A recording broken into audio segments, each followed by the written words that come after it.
how to delete your Epic Games account permanently. So in here, the very first thing that you want to do is simply get into your epicgames.com, and then from here, what are we going to do is make sure that we are logged into our account, right? So after getting into our account, in order to delete it, what we're going to do is simply open our account dashboard.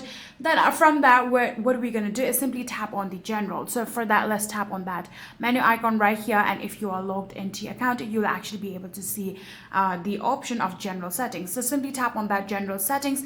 Then from there, all you need to do is simply click on the account deletion option that you'll be able to see if you scroll all the way down. So after doing that here, what you're going to do is input all of the temporary security code sent to your email, and then click on the confirm deletion option. And after doing that, just like that, you will successfully be able to delete your Epic Games account permanently. So if you guys do have any further queries, please let me know in the comment section down below, and that will be it for this video.